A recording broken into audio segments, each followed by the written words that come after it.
Merci de rester fidèle à New World Economy à l'heure de éco-jeunes. Elle préfère de plus en plus de nos jours des hommes dits de matures. Qui sont-ils ces hommes? Où est-ce qu'on les trouve naturellement? Et quand les femmes parlent des hommes matures, il s'agit de quoi exactement? Nous en parlons naturellement sur ce plateau avec Émilie Degbé, elle est spécialiste en communication, femme de médias. Émilie, un grand plaisir pour nous de te retrouver donc sur New World Economy. Comment tu vas? Je vais très bien. Ça fait 2 jours. Hein? Ouais, 2 jours. Et toujours belle. Merci, toujours un plaisir de revenir à la maison. Et ce thème, ça me parle énormément, donc je pense que oui, on va partager énormément de choses. On va partager énormément de choses, et pour partager énormément de choses, il faut compter sur Apé Fakou. Apé Fakou, elle est sociologue de formation, mais beaucoup de choses qu'elle fait à la fois. Apé, fait un grand plaisir pour nous de te retrouver également sur ce plateau. Ça va? Ça va bien, Coco. Un plaisir de te retrouver aussi dans cette émission spéciale qui va ce soir avec un thème qui me fait beaucoup rire. Moi, déjà, depuis que j'ai commencé à penser, à réfléchir sur ce thème, et je crois qu'on fera du bien, et surtout avec Émilie ce soir. Alors, c'est une émission qui est consacrée à vous, les dames, sur ce plateau. Nous parlons de la maturité. Et de plus en plus, partout on entend les femmes qui disent que nous préférons développer une relation avec un homme mature. Alors, Émilie, qu'est-ce qu'on met déjà dans la maturité quand la femme en parle? Quand la femme en parle, si on doit dire, si toutes les femmes en parlent, c'est vraiment généralisé. Parce que moi, en tant que femme, je vais donner la définition d'un homme mature par rapport à ce que moi, je mets dans la maturité d'un homme. Mais je pense que de manière générale, si je peux me mettre à la place de toutes les femmes, une femme va définir de mature un homme qui l'apaise premièrement, un homme qui sait gérer les tensions, un homme qui a de l'expérience, un homme qui sait trouver les solutions. Cela ne veut pas dire que la femme n'est pas apte à donner ou bien à trouver des solutions à des situations complexes, mais je pense que la femme a toujours besoin de se sentir épaulée, de se sentir protégée. Donc c'est ce que moi je mets quand même dans la définition d'un homme mature, si je me mets à la place de toutes les femmes. Jusqu'à maintenant, je n'ai pas encore parlé de moyens. Tu vas me demander pourquoi je n'ai pas parlé de moyens. Non, rassure-toi, certainement que j'en parlerai. Okay. Mais allons-y quand même. Parce que un homme peut avoir les moyens sans pour autant être mature. Je m'arrête là. Alors, un homme peut avoir les moyens sans pour autant être mature. C'est vrai que là, on est parti sur la définition de la maturité, mais je reviendrai certainement sur la perception de la femme ou encore des jeunes dames du 21e siècle sur cette question de maturité. Qu'est-ce que toi, tu en dis? Sur cette question de maturité, moi, sincèrement, je ne sais pas, parce que je ne vais pas répondre à la place des autres femmes. Je ne sais pas dans quoi exactement elles définissent la maturité. Parce que la maturité, ça se définit de plusieurs aspects. On peut le voir sur plusieurs aspects. Okay. Il y a sur les finances, sur les moyens, les finances, c'est la même chose. Sur le point de vue émotionnel, sur le point de vue psychologique. Je ne sais exactement pas sur quel point elle désire, elle recherche, sur quel angle elle veut voir leur homme. Mais d'une façon générale, je crois que quand quelqu'un dit que je veux un homme mature, c'est le plus souvent les hommes âgés. Okay. Les hommes un peu avancés en âge, les hommes qui ont un peu plus de moyens, les hommes qui sont aisés, et souvent les hommes qui ont déjà peut-être un foyer, qui gèrent déjà un foyer. Ok, des hommes mariés. Des hommes mariés. Et c'est le plus souvent ce type d'hommes que les filles appellent les hommes matures. De nos jours. Parce que elle sait qu'avec cet homme, elle a de quoi manger. Avec cet homme gère déjà une famille à la maison et qu'il est capable de la gérer elle aussi. Voilà. Et c'est ce qui fait moi mon inquiétude alors, Émilie, sur ce plateau. Si aujourd'hui les femmes pouvaient véritablement définir la maturité d'abord en termes donc de peut-être d'âge, de moyens, et malheureusement ceux qui tout de suite ont ces moyens sont des hommes, pour la plupart du temps, des hommes mariés. Alors, ce que je voudrais vraiment savoir, est-ce qu'on va dire aujourd'hui que plusieurs femmes veulent aller vers la facilité ou veulent aller beaucoup plus vers l'apaisement, la tranquillité, parce que tu en as parlé? Alors, nous avons deux cas qui se présentent. C'est vrai que depuis qu'on a commencé par faire l'apologie de l'émancipation de la femme, d'une manière ou d'une autre, beaucoup de femmes aujourd'hui mettent la main à la pâte pour être aptes à subvenir elles-mêmes à leurs besoins. Alors, le deuxième cas qui se présente, c'est la nouvelle génération de femmes qui veut vraiment aller très vite dans la vie, qui ne veut pas se donner, qui veut être entretenue. Parce que oui, il y en a toujours. Le mot est lâché, hein, entretenu. Oui, être entretenu, moi j'assume ce mot-là parce que aujourd'hui, tu vas voir des filles qui vont te dire clairement, moi, la chambre dans laquelle je suis, c'est un monsieur qui paie le loyer, et puis un autre monsieur qui paye l'électricité, ce que je mange, c'est un autre monsieur. Et d'une manière ou d'une autre, elle est tellement à l'aise dans ce système-là, dans ces sillages-là, et elle ne se plaint même pas. Mais de côté, on va avoir aussi la femme qui se bat tellement à fond. Elle n'a pas tout l'or du monde, mais elle sait là où elle va. Donc cette femme-là, quand elle va décider de s'aventurer dans une relation, elle va pas forcément vouloir, entre parenthèses, un garçon princesse.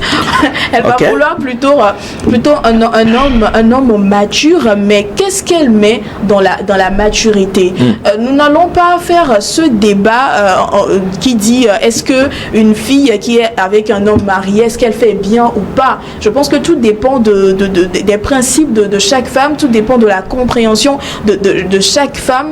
Mais en tout cas, c'est vrai qu'on remarque que toutes ces femmes qui disent ok, je veux un homme mature, je veux un homme bien nanti et tout, ce sont pour la plupart des hommes mariés. Super. Alors, Apefas là m'amène à te poser une question fondamentale sur ce plateau, c'est que qu'est-ce qui se passe avec des relations entre jeunes de nos jours? Est-ce à dire que ces jeunes filles-là qui préfèrent aller vers ces hommes entre griffes que nous qualifions de matures, mais qui sont la plupart de temps des hommes mariés, où elles se retrouvent à être deuxième, troisième homme, où la plupart d'entre elles aujourd'hui sont tranquilles, hein, elles se disent que c'est mieux que d'être avec un homme ou un jeune garçon, construire ensemble pour devenir quelque chose. Où se trouve en fait le problème, hein, selon toi?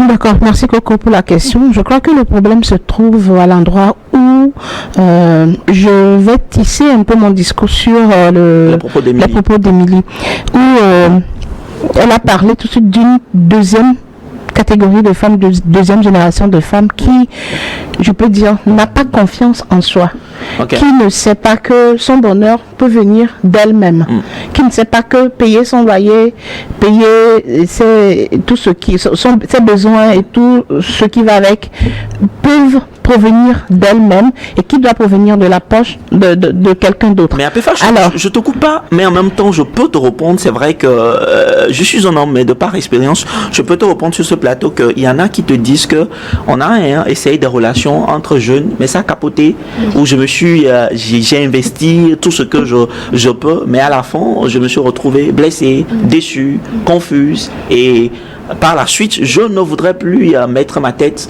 ou mon cœur dans quelque chose qui va m'amener à la morgue. Oui, je vais venir là. Mais permets-moi de finir sur ce que j'ai commencé. Alors, cette catégorie de femmes qui croient que tout doit venir de la poche d'un homme va forcément vers ces hommes-là qui ont déjà de l'expérience, qui ont déjà les moyens. Alors, ils méprisent les jeunes de sa promotion, les jeunes de son âge, avec qui peuvent construire quelque chose. Et deux, il y a beaucoup de femmes aussi qui ont des expériences de certaines femmes du passé qui ont déjà construit leur vie avec des jeunes et qui ont donné, comme ce que tu viens de dire, qui ont donné tout leur possible, de l'argent, de l'énergie, de l'amour et tout. Et arrivé à un moment, le jeune avec qui il a commencé par construire se dit que non, je crois que tu n'es pas la bonne personne pour moi. Alors que pour une femme, c'est le temps passe. L'homme, il peut refaire sa vie quand il veut, comme il veut. Mais avec une femme, vous voyez, moi, par exemple, à mon âge, je ne peux plus me permettre certaines choses. Je ne peux plus me donner à certaines blagues. Parce que quand la femme arrive à une étape de sa vie, il faut qu'elle prenne vraiment des décisions. De bonnes décisions. Okay. Sinon, ça te rattrape demain. Quand je passe dans la rue, ce n'est plus comme avant. Disons la vérité. Ce n'est plus comme avant où j'avais 23 ans, 25 ans, où tout le monde te courait après. Quand tu passes dans la rue, c'est à peine une ou deux personnes qui t'appellent, ou bien c'est maintenant, c'est une ou deux personnes qui te draguent. Parce que... Mais plus d'une personne a fait faire. C'est une manière de parler. Parce que quand tu atteins 30 et plus, le taux, je peux dire que le taux de drague diminue considérablement. Alors, il y a cette catégorie de femmes-là aussi qui ne veut plus se prêter à ce jeu-là, qui la trahit, qui la rattrape après et qui te perd du temps. Donc, le mieux, c'est de me mettre en même temps avec quelqu'un qui a déjà tout. Et puis, là, je ne perds rien. Soit, c'est à la quête du gain. Est-ce qu'elle ne perd rien? C'est Émilie. Est-ce qu'elle ne perd rien? Elle perd toujours. Alors, elle perd quoi? J'en parlais avant le début de l'émission avec Valère, que toutes ces femmes qui ont pris la décision de se venger d'une manière ou d'une autre, elles perdent, oui. Oui, mais est-ce qu'on va parler de vengeance en fait?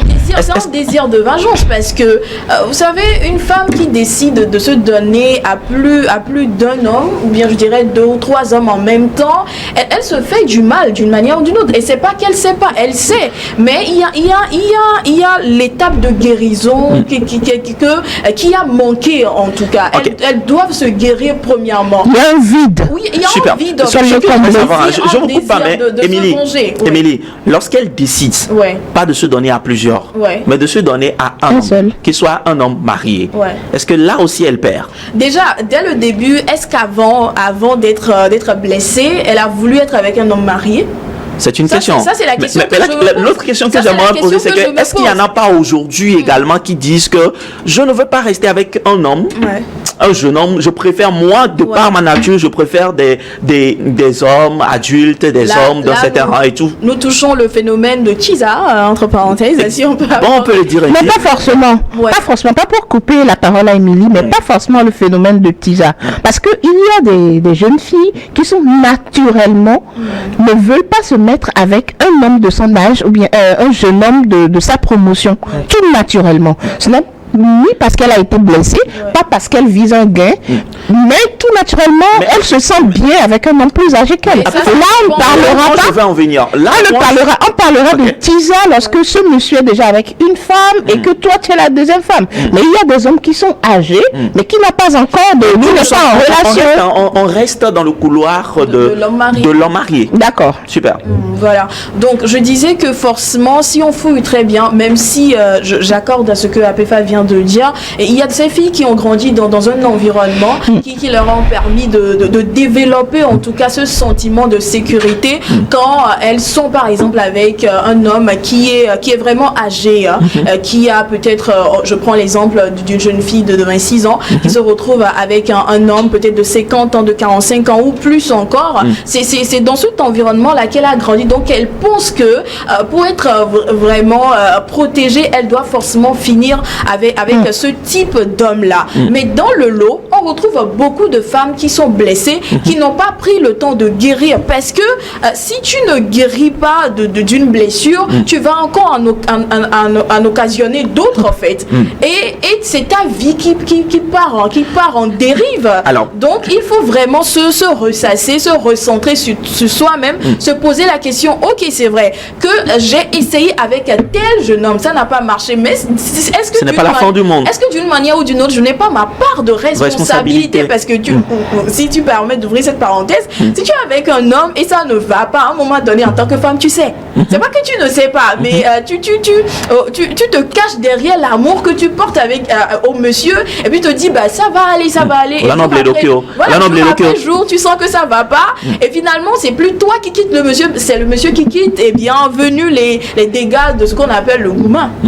Alors, APFA, est-ce qu'on peut, sur ce plateau, excuser ces jeunes femmes-là qui se disent tout de suite, je préfère, comme on est en train de le dire sur le plateau, un homme marié, même si c'est un homme marié, je serai la deuxième femme, sinon la troisième, je m'en contrefiche, autant qu'il sera en train de prendre soin de moi et il ne me casse pas la tête, je suis tranquille dans mon coin, j'ai la liberté de faire tout ce que je veux, je rentre quand je veux, je sors quand je veux, à la fin du mois, on paie mon loyer, ma nourriture est prise en charge, mon déplacement est pris en charge et tout ce qui va avec. À partir de ce moment, est-ce qu'on peut dire à une telle femme qu'elle est en train de faire fausse route?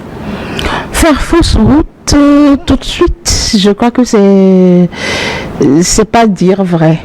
On ne peut pas taxer tout de suite qu'elle fait fausse route parce que vous savez quoi, la femme, peu importe son âge, est toujours un bébé à l'intérieur. La femme, peu importe son âge. J'apprends. Hein? Oui. Si ça vient d'une femme, ça rassure. Hein? Émilie, tu confirmes, n'est-ce pas? Confirme, voilà. confirme. Yo. C'est pourquoi nos mamans, quand elles me disent... Je vais écrire cette phrase. Je vais écrire cette phrase et je demanderai également à tous les téléspectateurs d'écrire cette phrase sur ce plateau. Quel que soit son âge, elle demeure un bébé. Un bébé à l'intérieur. Elle veut toujours qu'on prenne. Pas forcément. Le jeune est en train de se chercher. Oui, j'en viens. Elle n'a pas le temps de complimenter. Le jeune, c'est maintenant qu'il se cherche. Le jeune, c'est maintenant qu'il économise son argent pour construire sa vie. Le jeune, il est très stressé, il rentre à la maison avec beaucoup de soucis. Peut-être même qu'il a déposé ses dossiers partout, il n'a pas encore ce qu'il veut de sa vie. C'est spécial à tous les étudiants et à tous les diplômés qui n'ont pas encore un travail, qui nous suivent dans cette émission. Tu vois, il y a tout ça là, il y a tout ça. Peut-être qu'une étudiante qui est en relation avec un étudiant, vous êtes tous des étudiants. Bon, on va dire diplômés sans emploi, c'est encore mieux. D'accord. Des diplômés sans emploi. Vous êtes tous...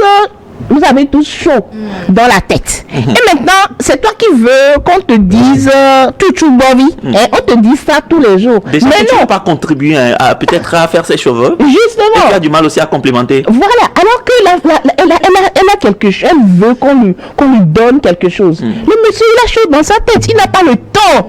Il n'a vraiment pas le temps de faire ses jeux. Voilà, et tout ça. Alors qu'un homme âgé, il a tout son temps. Un homme âgé, il a déjà l'argent, il a sa voiture, il a sa maison, il mange. En venant, il vient avec des plastiques de cadeaux et tout ça. Voilà, des fast-food tout bien fait, soit des plastiques bien chauds, des plastiques bien frais, qui le ramènent, bien lourds, qui le ramènent. Et lui, il te comprend toujours. Voilà. Quand tu dis, par exemple, on dit, je vais raconter cette anecdote. On dit, la jeune fille, il a dit à son petit copain que j'ai envie de manger une pizza. Le gars, il va sur Internet, il va télécharger une pizza, il lui envoie. Il lui dit que lequel des pizzas tu voudrais. Et la fille a choisi l'une des images. Et le gars lui dit que non, prions seulement. Un beau jour, on va la voir. Mais en même temps, il y a une pizza. Un beau jour, on va la voir. Amélie, je ne dis pas une pizza. On parle de 4 000 francs CFA. On parle de 5 000. D'accord. En même temps, quand il a eu... Ça me choque sur ce plateau quand Émilie a dit que pour pizza de 4 000, le gars, il dit qu'il n'a pas les moyens. Laisse-la. Il n'a pas les moyens, non? Allons-y. Une forte somme de 4 000. 4 000 au 21e siècle. Alors que... On est encore à un mois pratiquement du mois de décembre.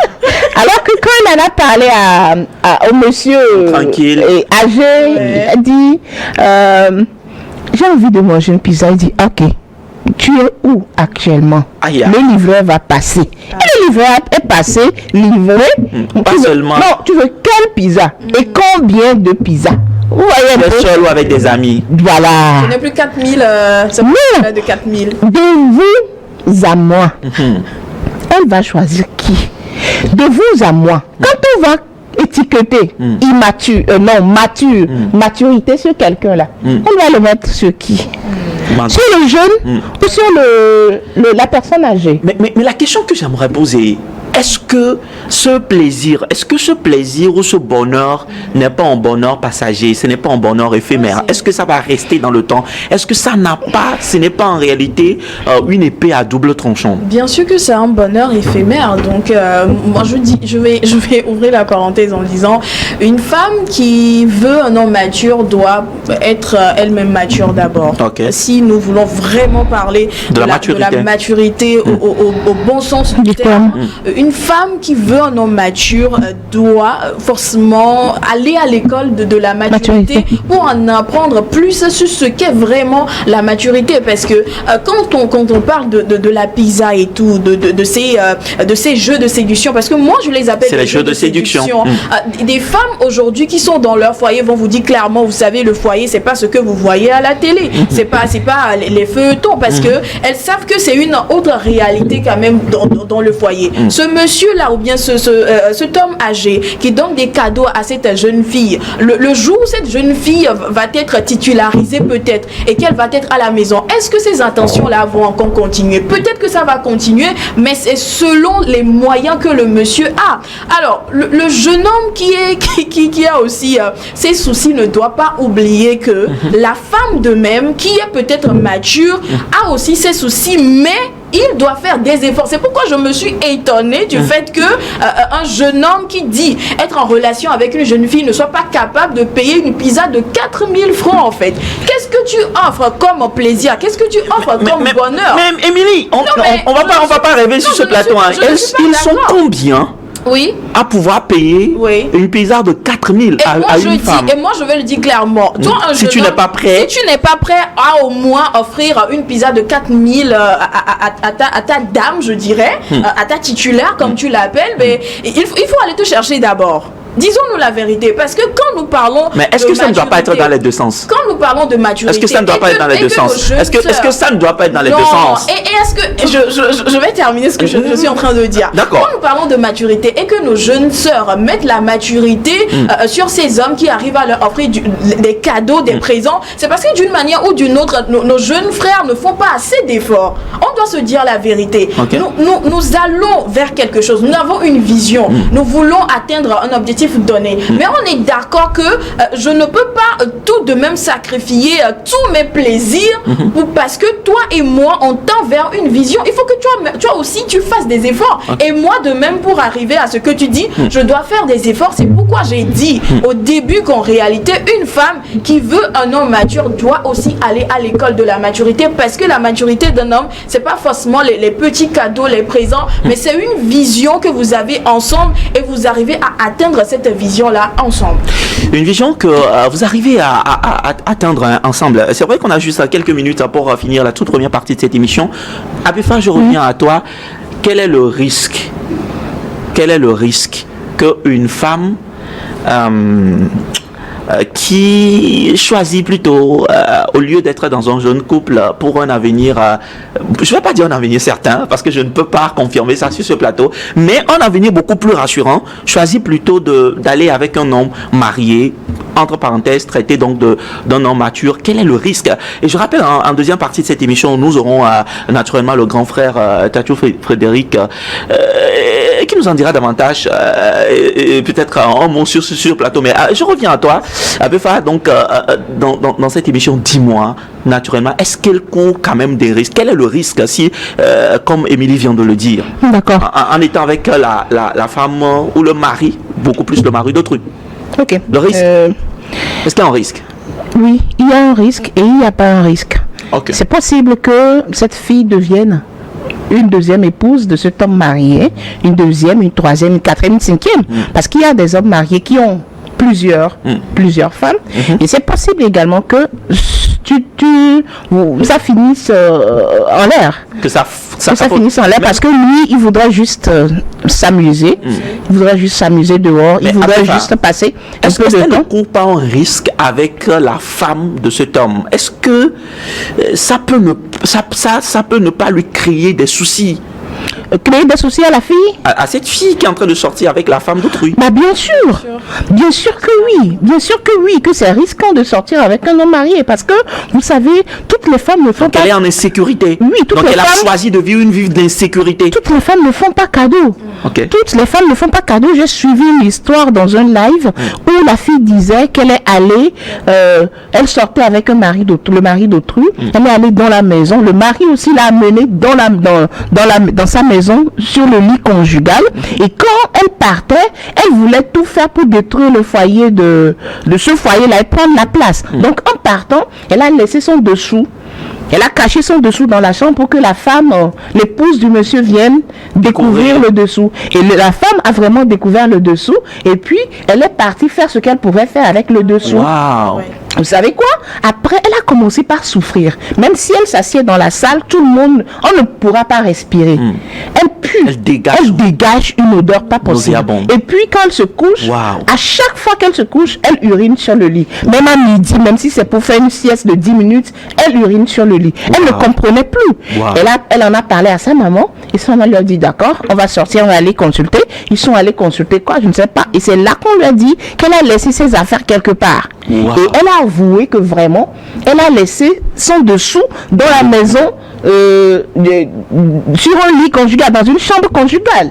Vous voyez un peu? Donc c'est cette femme-là qui a l'antidote. C'est seulement cette femme-là qui pourra la guérir. Imaginez comment est-ce que tu pourras retourner chez cette femme pour lui dire que qu'elle doit aller. C'était toi, en fait. C'était moi, non. La femme sait bien que la femme la connaît très bien. Comment est-ce que tu pourras aller te présenter devant cette femme et lui dire que pardon, excuse-moi, quel mot elle pourra employer? Vous voyez, c'est un peu risqué, c'est mettre sa vie en danger. Parce que toutes les femmes,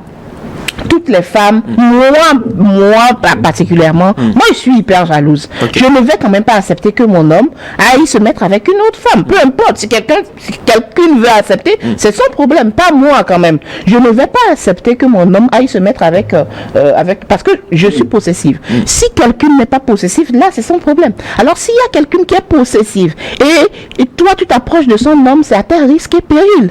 Elle peut faire tout ce qu'elle veut avec toi. On a des histoires qui circulent partout, où des femmes ou des titulaires ont envoyé des gros bras, frappé des filles, faire du n'importe quoi. Je crois que le mieux, bon, ce n'est pas encore mon mot pour conclure, mais c'est le mieux. L'idéal, le mieux c'est d'être avec, pas forcément quelqu'un qui est marié, mais quelqu'un qui te convient, qui te comprend, ou avec qui vous comprenez et vous construisez ensemble. C'est mieux. Alors, Émilie, naturellement, hein, on tend vers la fin de la première partie de cette émission. Il y a une dernière question qui me vient tout de suite à l'esprit que j'aimerais également te poser. C'est vrai que l'idéal serait véritablement qu'on puisse être dans une relation où on s'assure de se connaître, on s'assure de se construire et de construire l'avenir ensemble. Et tu as bel et bien parlé également donc d'une vision que vous êtes en train véritablement de déployer à long terme. Alors, pour une relation de jeunes, parce qu'il s'agit de ça, et qu'est-ce que vous, par exemple, toi, par exemple, Émilie, tu attendrais d'un jeune, dans le cadre d'un couple jeune, ce qu'il doit réellement faire pour te rassurer en tant que toi, femme, en termes de maturité? Merci beaucoup. Déjà, je dirais que un jeune homme mature selon moi, selon moi mes critères en tout cas, je vais parler pour moi. Pour toi. C'est un jeune homme qui comprend premièrement ma vision. Okay. Là où je vais par rapport à mes aspirations, à mon métier, quel genre de femme je veux être demain, quel genre de dame je veux bien être demain. Wow, il faut qu'elle comprenne, il faut qu'il comprenne plutôt, autant pour moi, et qu'il accepte ça. Et qu'il accepte. Mais le problème, c'est que, est-ce que toi tu le comprends, est-ce que toi tu accepteras? J'en viens. Il faut qu'il y ait vraiment de la concordance entre les visions. Il ne faut pas que cet homme me dise un jour, tu sais, ce que tu faisais avant que je ne te rencontre, parce que tu es avec moi, tu vas arrêter de faire ton métier au grand jamais. Et au grand jamais, je vais te payer le salaire à la fin du mois. Non, je ne vais pas avoir mon plaisir dans le fait de recevoir un salaire à la maison. Moi, je l'appelle un salaire alimentaire. Je ne veux pas d'un salaire alimentaire, mais je veux un salaire qui provient de ma passion, de ce que je fais, de ce pourquoi je me suis donné avant de te rencontrer. Et pour la même situation, il faut aussi que la jeune dame comprenne la vision du monsieur et se demander d'une manière ou d'une autre comment moi aussi je peux participer à la vision de cet homme-là. Okay. Est-ce que nous pouvons nous aider? Il faut qu'on se pose cette question à la base. Parce que quand on se rencontre, je pense qu'il y a vraiment ce truc d'amour, je t'aime et tout. Et au fil du temps, quand les jours s'égrènent, nous comprenons autrement l'amour. Yeah. L'amour, c'est pas seulement les papillons dans le ventre. L'amour, c'est vraiment être là. Quand tu te réveilles le matin et que tu vois la personne, tu as l'impression que le monsieur n'est plus beau et que tu dois rester. C'est là que commence le véritable amour. Donc, à part ça, il faut aussi voir... Comment lui aussi l'a fait pour ne plus être beau un beau matin? Non, mais ça arrive, hein. Ça arrive. Ça arrive parce que quand vous dormez, par exemple, avec des disputes, il est fort probable que le matin, que tu le trouves vilain. Oui, ça arrive. Ça arrive. Mais ça ne dure pas, en tout cas. Ça ne dure pas parce que dès que tu te ressaisis, dès que tu te souviens de ce pourquoi vous êtes ensemble, ça te donne la force de vraiment reconsidérer tes sentiments. Maintenant, la deuxième chose qui est très importante, c'est vraiment jauger les deux tempéraments. Parce que je pense que nous parlons moins de tempérament quand nous nous rencontrons pour faire une relation. C'est vrai qu'on dit que voilà, quand tu es flegmatique, il faut être avec quelqu'un qui n'est pas flegmatique. Il faut vraiment faire les choses d'une manière à ce que si quelqu'un est vraiment chaud bouillante, il faut que l'autre soit un peu calme et tout. Mais dans tous les cas, on peut retrouver deux colériques qui vont faire une relation et ça va marcher. Tout dépend de comment vous vous accommodez, tout dépend de comment vous apprenez à vous comprendre. Maintenant, la troisième chose. Pour finir. Toi, la femme, qu'est-ce que tu apportes dans ta relation? Désolé, à part ton corps. Il faut se poser cette question. Qu'est-ce que tu apportes dans ta relation? Qu'est-ce que tu apportes dans le mariage peut-être, à part ton corps? Est-ce que demain, quand ce monsieur-là va revenir au boulot avec la pression, avec une situation dérisoire, et qui va vouloir que vous puissiez vous asseoir ensemble pour trouver une solution, est-ce que tu as l'intellect qu'il faut pour aider ce monsieur-là, la capacité qu'il faut pour permettre à ce monsieur de se relever et de continuer le combat? Je ne dis pas que la femme amène que son corps dans une relation, aucunement. Mais c'est pour dire à toutes ces femmes qui pensent que juste avec le beau corps, ça fait un mariage ou bien ça fait une relation, ça permet à atteindre une vision. Des fois, il faut plus que ça. Il faut l'intellect. Il faut cette capacité de réflexion. Il faut cette capacité de trouver des solutions, de mettre de côté les différends et de considérer la vision pour laquelle vous êtes ensemble. Donc, moi, franchement, vous allez remarquer que je n'ai pas mis dedans les moyens, mais les moyens aussi sont importants. Si tu es avec un jeune homme et tu sais que le jeune homme n'a pas les moyens, non, c'est important, parce que c'est là où on va pas te payer pizza là, c'est important.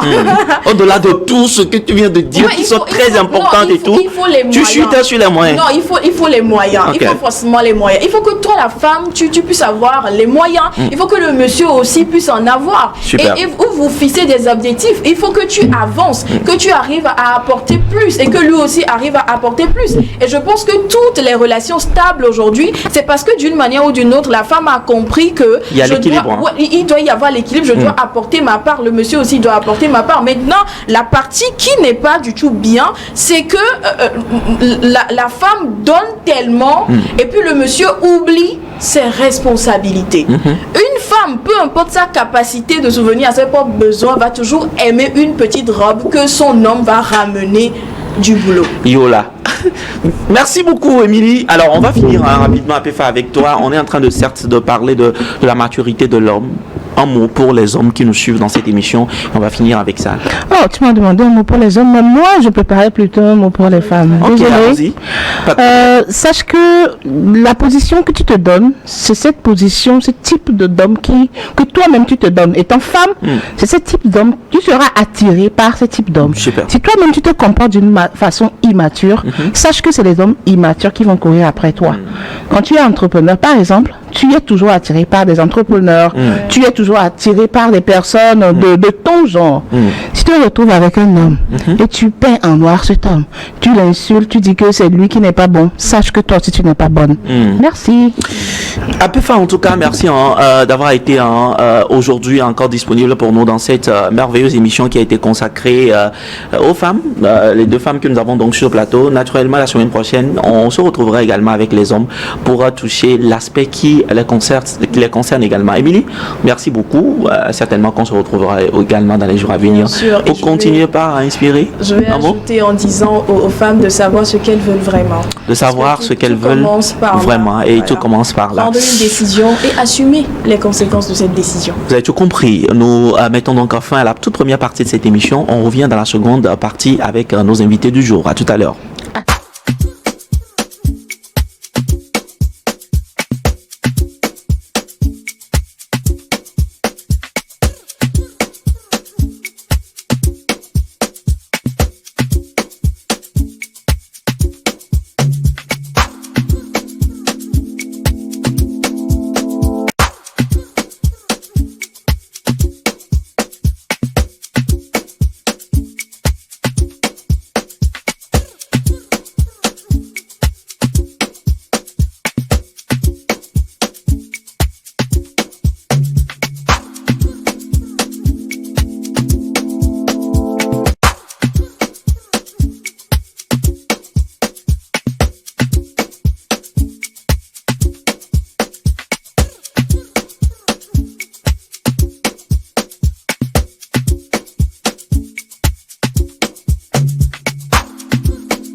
Avec Nous recevons donc dans la deuxième partie de cette émission nos invités du jour et nous avons sur ce plateau Frédéric Tchatou que nous avons pour vous. Donc il est le promoteur de cet événement extraordinaire qui aujourd'hui est en train de faire la pluie et le beau temps, non seulement dans notre pays, mais au-delà de la capitale togolaise. Et certainement qu'avec grand plaisir, il prendra le temps de nous en parler davantage. Notre cher aîné Tchatou, un grand plaisir de te recevoir sur ce plateau. Comment vous allez? Je vais très bien, Coco, et c'est un plaisir de te revoir aussi. Alors, on va tout de suite commencer par vous et tout après, on va revenir sur notre jeune lauréat, ce brillantissime jeune que nous avons également donc sur ce plateau aujourd'hui. Mais entre parenthèses, Frédéric, dites-nous davantage sur vous. Qui est Frédéric Tchatou? Parce que si je dois me permettre de commencer par parler de cet homme, Dieu seul sait. Vous avez la parole. Je peux dire, je suis slasher. Comment on dit?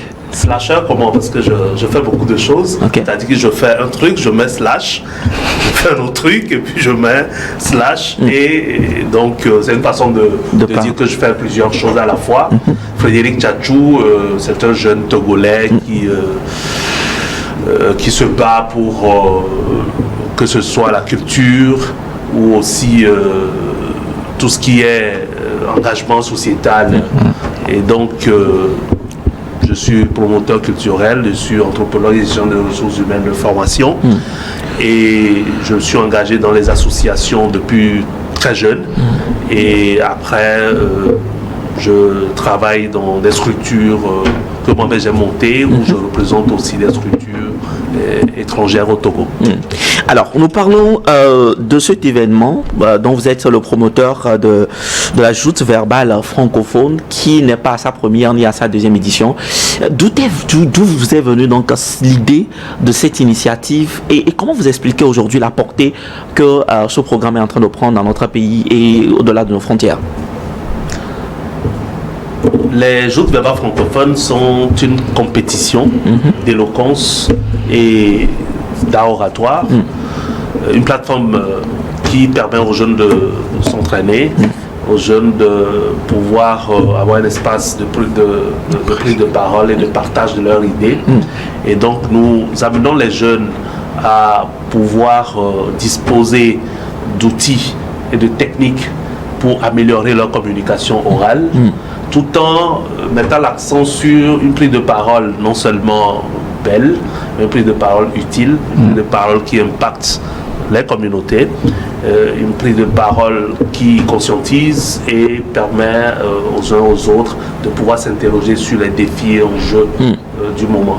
Et donc nos jeunes qui participent à cette compétition deviennent des références dans leur communauté et exercent dans leurs différents domaines en mettant en exergue la force, le pouvoir de la parole. Et cette compétition est née par hasard, je veux dire, parce que... Par hasard? Oui, c'est plus hasard, parce que en 2015, j'ai participé au 2e Forum mondial de la langue française à Liège, et c'est pas pur hasard que j'ai rencontré, ou bien j'ai découvert la pratique des joutes oratoires lors d'un atelier, et donc je me suis inspiré de cette pratique et je me suis dit, les jeunes de mon pays peuvent avoir aussi l'opportunité de s'exercer à cette pratique innovante. Et donc on l'a mis en place, et en mars 2016 nous avons fait la première édition, et cette année nous sommes à la 9e, nous préparons déjà la 10e. Et qu'est-ce qui fait la portée de cet événement? Je peux dire que c'est la plus-value que cet événement donne aux jeunes, qui fait que beaucoup se mobilisent autour. Et aussi, c'est la constance de notre engagement dans ce projet. Et chaque année qui passe, nous essayons de pouvoir apporter une touche nouvelle et permettre à ce que l'événement ait plus de sens, ait plus de consistance, et aussi les jeunes qui en sortent puissent bénéficier d'un accompagnement tout au long de leur parcours. Alors, si nous parlons donc des joutes verbales francophones, aujourd'hui, Monsieur Tchatchou, il y a un nom d'un jeune qui est en train de revenir à plusieurs reprises et sur les réseaux sociaux. Aujourd'hui, on peut se permettre de le dire que c'est un jeune qui est adulé. Beaucoup de personnes ont commencé par se dire mais qui est ce jeune, etc. Un grand plaisir pour nous ainsi d'introduire donc sur ce plateau. Grâce Doglé, c'est bien ça. Un grand plaisir pour nous de t'avoir sur ce plateau. Comment tu vas? Je me porte bien. Merci pour l'invitation. Je suis également honoré d'être présent parmi vous et partager de mon expérience, de mon savoir avec les chers téléspectateurs qui nous suivent. Alors, Tchatchou, explique-nous un peu cet événement-là qui a amené ce sacre-là de notre jeune frère. Ok, en 2020, la francophonie a célébré ses 50 ans. Et nous étions à une étape des Joutes de l'art francophone où nous avons décidé d'internationaliser l'événement. Et donc, dans le cadre de la célébration du cinquantenaire, nous avons créé les rencontres internationales d'éloquence et de débat francophone. Et Covid ne nous a pas beaucoup aidé. Nous avons quand même fait la première édition en ligne avec le soutien du réseau des instituts français et de l'Assemblée parlementaire de la francophonie. Et nous avons réussi cette première édition, en ligne, et donc ça nous a donné le tonus de pouvoir continuer. En 2022, nous avons fait la deuxième édition à Lomé, et à l'Institut français, toujours avec le soutien de l'Institut français, de l'OIF et de l'APF. Et la Togolaise Abidé Agim a gagné cette compétition en 2022.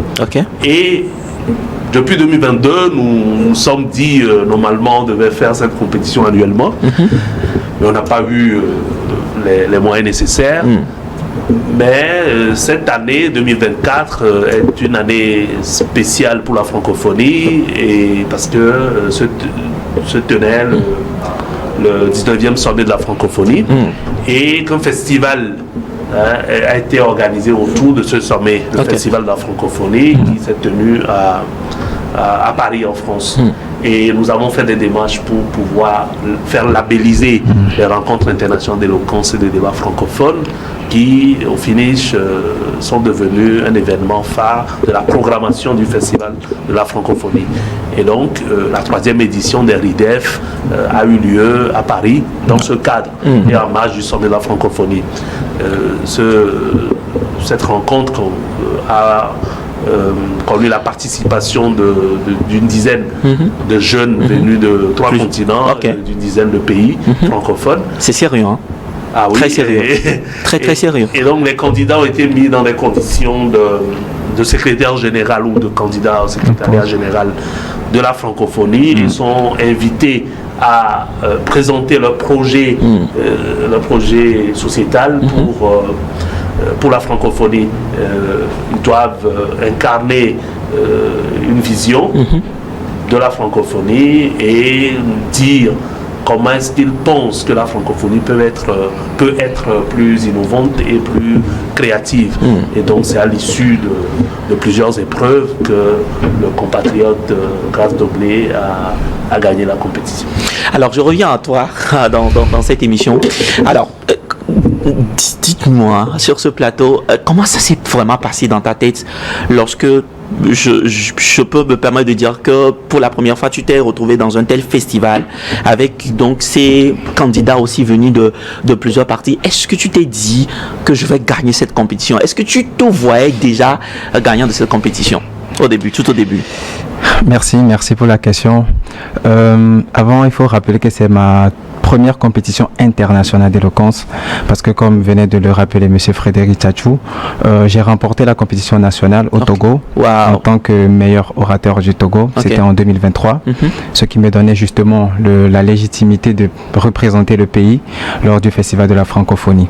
Alors je savais que c'était une obligation un peu plus lourde parce que la compétition cette fois-ci ne va plus se dérouler sur le sol, autant pour moi togolais, mais plutôt à l'étranger. Il y aura d'autres compétiteurs, d'autres talents.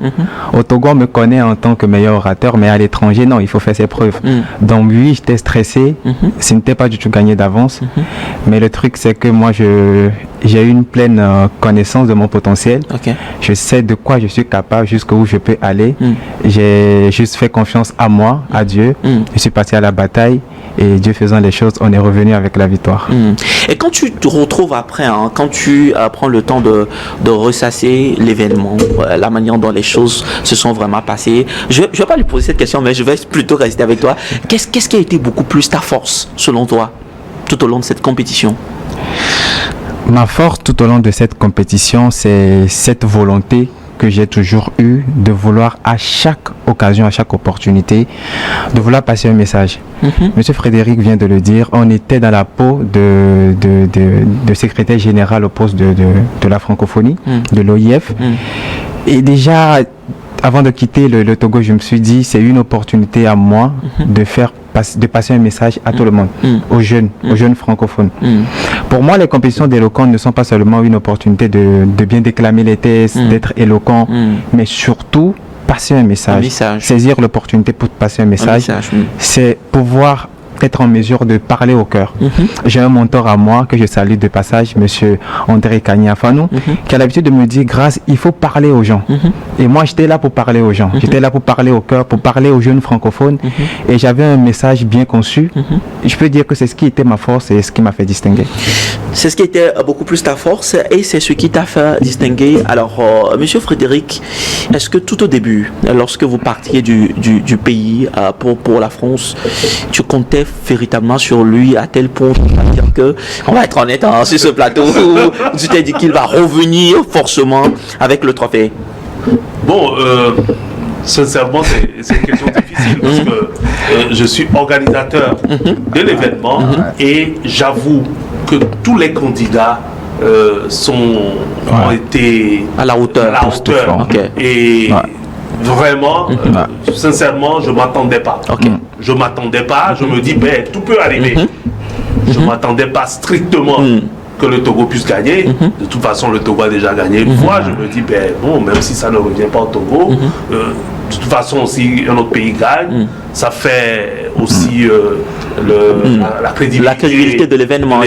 Mais tant que le Togo est candidat, le Togo aussi peut gagner comme tous les autres pays. Donc je n'ai pas une fixation, sur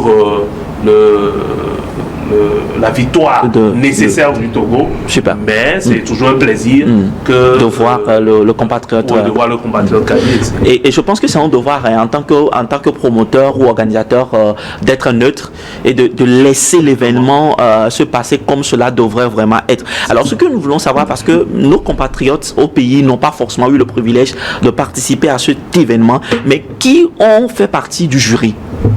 Justement, le jury a été présidé et nous avons tenu à ce que ça soit à ce niveau. Été présidé par un professeur de l'université Laval. Au Canada. Donc, M. Barrett est connu dans le monde académique au Canada et en France comme un scientifique de très haut niveau. C'est le haut niveau, hein. Oui, ça je peux l'admettre. Et donc, et puis c'est une personne d'une certaine âge qui sait faire de la repartie, et donc le professeur a été assisté par des professionnels de prise de parole en public, des avocats. Et aussi, Carrément. Oui, il y a eu un avocat français, barreau de Paris, des membres du jury. Il y a eu une formatrice professionnelle de prise de parole en public, une malienne, qui a été membre du jury. Et il y a eu aussi quelqu'un du RIPAO, du réseau international de promotion d'art oratoire, et aussi qui est professeur, qui est enseignant aussi, enseignant dans les universités camerounaises et françaises. Et aussi, il y a eu un représentant de l'Institut français, Paris, qui était membre du jury. Et donc, c'est une diversité de diversité, naturellement. Qui ont fait le choix. Alors, Grâce, parmi tous les autres candidats qui ont compéti dans cet événement, qui t'a beaucoup plus défié? Quel a été ce candidat-là qui, à un moment donné, tu te dis, est-ce que ça là, ça va aller? Qui était donc cette personne? Ils étaient tous compétents. Ils étaient tous talentueux. Je me rappelle encore de la petite, la Gabonaise. Elle était même révélation de l'édition. C'était la plus petite parmi nous 10. Mais Benjamin, ouais. Et pourtant, elle a un potentiel énorme. Mais j'avoue que à un moment, j'étais un peu terrorisé par le Russe, qui s'appelle Dantes. Que je salue dans cette émission. Le Suisse plutôt, autant pour moi, il s'appelle Dantes. Dantes, il était aussi très fort. Très fort. Et même à la veille de la compétition, on avait organisé un truc de procès stimulé, et où il était meilleur débatteur de la soirée. Bon, chance ou malchance, je n'étais pas parmi eux pour faire la fête. Et du coup, ça m'a renvoyé un message fort. Je me dis, demain, il faut que tu fasses autrement. Il faut que tu sois le meilleur. Il faut lever la barre. Il faut lever la barre très haute. Et on l'a fait. On l'a fait, certes, peut-être, je ne sais pas si c'est encore une chance ou une malchance, mais Dantes n'était pas à la dernière phase, parce que c'était à deux épreuves. Il y avait premièrement l'épreuve des plaidoiries, où on devrait après être les 4 meilleurs assortis pour faire un débat présidentiel autour d'une table modérée par une modératrice. Et Dantes, heureusement ou malheureusement, je ne sais pas, il ne faisait pas partie. Et j'avoue que ça m'a un peu allégé la tâche, parce que Dantes le connaissait et il allait me faire chauffer. Alors, c'est vrai, monsieur Frédéric, que nous sommes en train d'aller vers la fin de cet entretien. Mais ce que je voudrais aussi savoir, si vous avez peut-être un mot à l'endroit des dirigeants, une reconnaissance particulière à je ne sais pas qui c'est quand même le moment d'en parler. C'est justement le moment de remercier les partenaires, de remercier l'Institut français Paris et tout le réseau des instituts français de tous les pays participants, parce que c'est grâce véritablement à ce réseau que les candidats ont pu faire le déplacement et ont pu séjourner en France. Je voudrais aussi remercier TV5 Monde qui a été partenaire de l'événement. Et sur le plan national, bien sûr que l'événement ne se tenait pas au Togo. Nous avons eu l'accompagnement du gouvernement togolais. Je tiens à remercier le ministère de la communication des médias de la culture, et notamment Madame le ministre Kouiga, qui nous a fortement soutenus pour la participation de l'équipe organisationnelle en France pour cet événement. Et je voudrais aussi remercier toutes les autorités qui, après le sacre du Togo, ont tenu à magnifier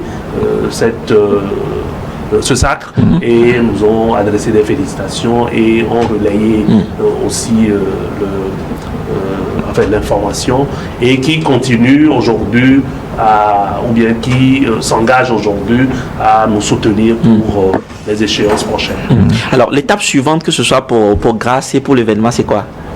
De toutes les façons, nous allons reprendre la 10e édition naturellement des Joutes verbales francophones, et qui va se tenir l'année prochaine. Et les RIDEF vont continuer par se tenir. Nous ne savons pas encore dans quel pays.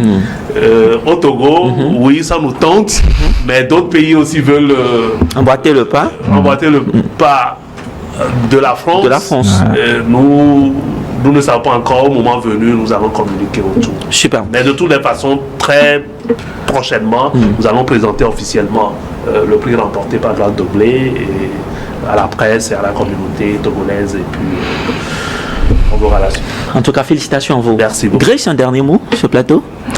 Un dernier mot, c'est d'abord dire merci à celui-là même qui m'a donné l'opportunité d'avoir cette plateforme, de m'exprimer, de dire le fond de ma pensée, que ce soit sur le sol togolais ou à l'étranger. Je m'adresse à M. Frédéric Tchatchou. Je voudrais quand même qu'on puisse acclamer et Duo et après donc Frédéric quand même, parce que ce n'est pas évident, c'est un grand privilège, et on le remercie vivement sur le plateau. C'est un travail énorme qu'il fait derrière toute cette organisation. Merci à mes coachs, notamment M. André Kani, que j'avais salué de passage, mais aussi à mon maître Mohamed Tidjani, que je salue vivement parce qu'il m'a fortement soutenu. Merci à mes amis, à mes parents, à l'endroit des jeunes qui sont de plus en plus amoureux de cette passion qui est l'oratoire, c'est de faire confiance en le potentiel. À l'étranger, j'ai écouté des gens dire que les Togolais sont très forts. On l'a encore une fois confirmé. Je veux tout simplement que l'excellence continue dans cet élan et que le flambeau brille davantage. Merci beaucoup. Frédéric, un dernier mot rapidement pour finir cette émission. Juste remercier tous les candidats pour la confiance faite au RIDEF, tous les pays participants, en fait tous les responsables des pays participants pour cette confiance, et aussi inviter les uns les autres à soutenir beaucoup plus cette compétition. C'est clair. Qu'on puisse avoir des moyens conséquents pour continuer la mission. Alors soutenez cette compétition pour qu'on puisse avoir les moyens pour continuer la compétition, et c'est sur ces mots de Frédéric Tchatchou, qui est donc le promoteur des joutes verbales francophones, accompagné de notre cher lauréat de cette édition, Grâce Doblé, que nous avions reçu dans cette émission pour vous. Vous avez tout compris, nous sommes donc arrivés à la fin. Certainement, la semaine prochaine, nous serons sur cette antenne pour continuer par vous inspirer. D'ici là, portez-vous très bien. Au revoir, très bientôt.